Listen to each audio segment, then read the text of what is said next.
If you go to patreon.com/thecyberwire, you can find out how to become a contributor, and at the $10 per month level, you gain access to the ad-free version of our show. It's the same Cyberwire, just without the ads. So check it out, patreon.com/thecyberwire. Thanks.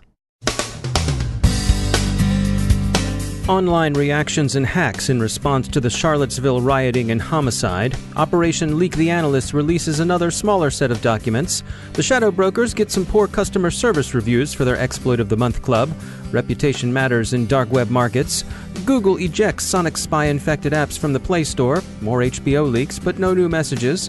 Oxford researchers describe Android library collusion attacks. And fellow security researchers can't believe Marcus Hutchins would wittingly do what the feds accuse him of.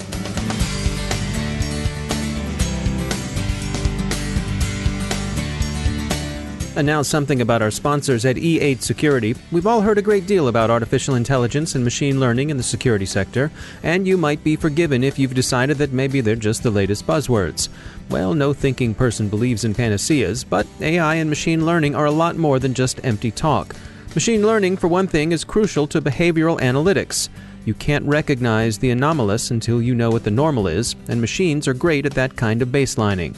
For a guide to the reality and some insights into how these technologies can help you, go to e8security.com/AI-ML and download E8's free white paper on the topic. It's a nuanced look at technologies that have both future promise and present payoff in terms of security. When you need to scale scarce human talent, AI and machine learning are your go-to technologies.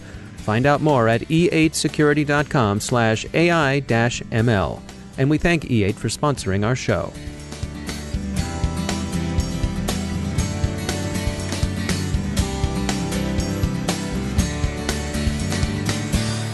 Major funding for the Cyberwire podcast is provided by Cylance. I'm Dave Bittner in Baltimore with your Cyberwire summary for Monday, August 14th, 2017. The weekend's sad riot and homicide in Charlottesville, Virginia, reverberate in social media with outing of rioters and so on. Anonymous has protested the neo-Nazi rally that prompted the disturbance. They did so with a distributed denial-of-service attack against Charlottesville municipal websites in what they're calling Operation Domestic Terrorism, which seems wayward in its choice of target, since the Charlottesville city government certainly had nothing to do with welcoming or encouraging neo-Nazis.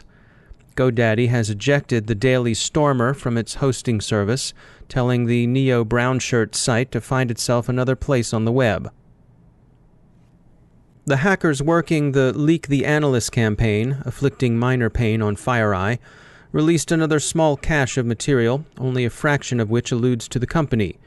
Motherboard puts the total size of the dump at just 3 megabytes, but the hackers represent it as an expose that FireEye's account of the incident is hooey. The hackers' diction has grown more shadow-broker-ish, although in fairness the brokers are in general less obscene. They explained on Pastebin, quote, "Guess what? We're going to punish the liars, the fat riches who care only about their stock shares." End quote. There's a bit more, including a motto, "In black hats we trust," some reviews of various journalists who've covered the campaign, mixed reviews, but more thumbs down than thumbs up. And in a kind of credit reel, the hackers give special thanks to APT-28 and the Shadow Brokers. APT-28, of course, is the group also known as Fancy Bear, by consensus Russia's GRU military intelligence agency. FireEye most recently reported on APT-28 in a blog post last week in which they outlined the group's operations against hotel Wi-Fi systems in Europe and the Middle East. Their conclusions, among others, noted APT-28's use of Eternal Blue exploits to propagate spyware across hospitality networks. Eternal Blue is the equation group code leaked this spring by the Shadow Brokers. FireEye is investigating this latest round of doxing Operation Leak the Analyst. Their response is expected soon. Speaking of the Shadow Brokers, they themselves haven't been heard from much so far this month, but of course it's still early. They should resurface with the approach of September. But their wares are getting some poor reviews on Steemit. A ripoff, one dissatisfied customer writes with dismissive disgust. His review pertains to the June Exploit of the Month delivery. "The Shadow Brokers ripped me off. I paid 500 XMR for their Wine of the Month Club, and only they sent me a single tool that already requires me to have a box exploited. A tool, not even an exploit. The tool also looks to be old and not close to what the shadow brokers said could be in their subscription service. So there you go. Caveat emptor. Spend your money elsewhere, kids. The brokers may not really need all that cryptocurrency anyway, whatever wolf tickets they may be passing out on dark web markets. If the shadow brokers were seriously in the money-making business, which they actually may be, all appearances to the contrary and unlikely as that seems, they might be concerned about the low degree of customer satisfaction such reviews might indicate. A team of sociologists study concludes, in illegal markets, reputation is everything. Negative reviews in dark web markets may be one way of hitting otherwise inaccessible dealers. The research, which is being reported in the Journal of Quantitative Criminology, looked at illicit transactions in opioids conducted over darknet marketplaces. The transactions involved 57 sellers and just over 700 buyers. First-time buyers, and those were 82% of the buyers over the course of the 6-month study, were found to value the seller's trustworthiness, as measured by the uncertain yardsticks of buyer reviews and scores, even more than they valued a bargain. So reputation in the dark web equivalent of Yelp mattered more than low prices. There's some suggestion that law enforcement might seek to manipulate ratings to disrupt illegal markets. It's an open question whether buyers of malware or cyber attack services are motivated in the same ways opioid buyers are. The question seems worth asking. Mr. Smith has leaked more stolen HBO material. No Game of Thrones this time, but episodes from Ballers, Barry, Curb Your Enthusiasm, Insecure, Latino Shorts, Room 104, and The Deuce. There are also some apparent HBO internal documents in the leak. Unlike the first 2 rounds of HBO leaks, there were no boasts, demands, or other special messages from Mr. Smith. Google has purged a number of SonicSpy-infected apps from the Playstore. Researchers at the security firm Lookout last week reported finding about 1,000 such infestations, and cleanup proceeds. Oxford University researchers are describing collusion attacks in a proof of concept that shows Android libraries could be exploited to reveal data to unauthorized services when libraries are shared among several apps. In industry news, 2 startups announced new funding. Wicker has raised $8.8 million, Dragos $10 million. And finally, Marcus Hutchins, the accidental hero of the WannaCry kill switch, is due to appear in a Milwaukee court today. Hutchins continues to receive widespread support among security researchers, mostly on the ground that those who know him, and a lot of people do, simply can't believe he'd wittingly and intentionally be involved with the sale and distribution of the Kronos banking Trojan.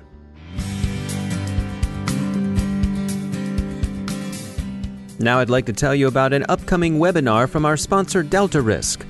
With threats to the healthcare industry at an all-time high, IT and information security professionals in hospitals, healthcare provider firms, and insurance firms have more concerns than ever about patient data and business continuity. In the 45-minute webinar, Preparing for Cyber Risks to Healthcare Operations, Be Ready, Not Sorry, experts from Stanford Children's Health, DeltaRisk, and Hunsinger Management Group will discuss essential elements of how to respond to a cyber attack and properly prepare a business continuity plan. Save the date for August 23rd at 1 p.m. Eastern Time by visiting deltarisk.com/resources/webinars. DeltaRisk LLC, a Chertoff Group company, is a global provider of cybersecurity services to commercial and government clients. Learn more about DeltaRisk by visiting deltarisk.com and reserve your seat for this interactive discussion. And we thank DeltaRisk for sponsoring our show.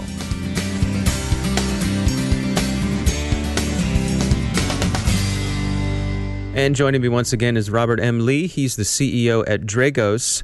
There was a recent incursion into some Irish and UK power grids, but there was some particularly interesting details about these attacks. So what can you tell us about that?